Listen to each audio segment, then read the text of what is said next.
Students, today's topic of my video is dynamics of counseling training. There is a tendency in considering training for counselors and allied professions to concentrate almost exclusively on curriculum, that is what is needed by trainees to become professional at their work. And without doubt, this is the key element in training, probably the most important one. Page and Voskert 1994 in their outline of supervision training focus entirely on the course and the learning of the trainee, and the Connor 1994 does the same in her book Training the Counselor, an Integrative Model. However, often forgotten is the context in which counseling training takes place. Important as the curriculum is, the dynamics of their training relationships, they need to be integrated with the context into a overall dynamic of training. There are five factors integrated into an overall training. Number one, training team, facilities, context, students group, curriculum. Number one, training team. Connor 1994 specifies the qualities of good trainers. However, rarely, if ever, is the counseling training team as a significant factor in student training. Several areas need to be considered here. What qualities do we need in the staff team? What strengths are we missing from the team?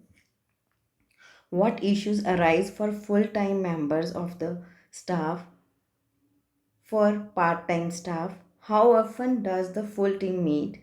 Is there a leader, director who manages the team as well as the program? Is there a forum for dealing with team dynamics? Who facilitates that process? What is the team doing that is affecting the students adversely? Creating the kind of training team that models how teams work in it is itself a creative learning environment which teaches by modeling. Facilities. One of the major factors affecting learning is good infrastructure and state of art training equipment. Counseling training needs special rooms, sitting arrangements, case study material, journals, and above all, dedicated trainers. Appropriate organizational context setting should also be made available to make workplace training effective.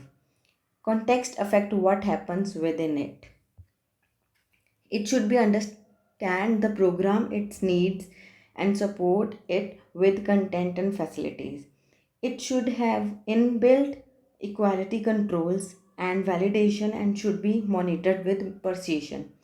The program team's awareness on culture, ecology factors, and how they can affect the learning outcomes should be very high and proficient. Context. An organizational counseling stresses the context in which counseling take place. So the context in which training occurs is essential to the effectiveness of the program.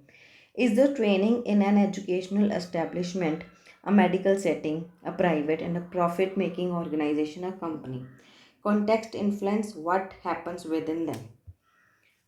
Whatever the context, it is important that it supports the program not just verbally but in fact that it understands the program and its particular needs, that it builds in quality control and validation, that it monitors reports clearly and fairly, that the program team is aware how the context and the culture ecology can affect learning outcomes. Next, students group. The students group needs consideration. Balance within the group affects learning and support for individuals. People from different cultural backgrounds will benefit from the support of others from similar backgrounds, racially or regarding sexual orientation. The choice of the student group needs careful consideration to maintain balance, cohesion, and equity to facilitate high quality learning and keep cohesiveness. Gender, age, race, disability, culture, socioeconomic background need to be balanced and considered. Apart from the culture and general understanding of the powerful dynamics of organizational psychology, implicitly involved our ability to set up, develop, monitor, or An in-house counseling center. The in-house counseling center should have the capacity to identify the needs, engage management support, establish boundaries, formulate policies and procedures, write skills needed, identifying locations for counseling, selecting suitable counselors, training of skills and competence building, training in collecting and presenting statistics appropriate to the specific industry, specifically customized. There are certain areas where workplace counselors need to be supplement their skills. According to Levis and Levin 1986, the following are the six areas where workplace counselors need to supplement their skills: program development and management, short term counseling and assessment, resource utilization and or networking, organizational consultation, education and training, public relation and marketing. Last, curriculum. The curriculum for training workplace counselors should be based on the following broad areas. Number one, knowledge base. Number two, skill training. Number three, personal development. Number four, supervision of client work in a workplace setting. Number five, ethical professional issues of in workplace counseling. Thank you for watching my video.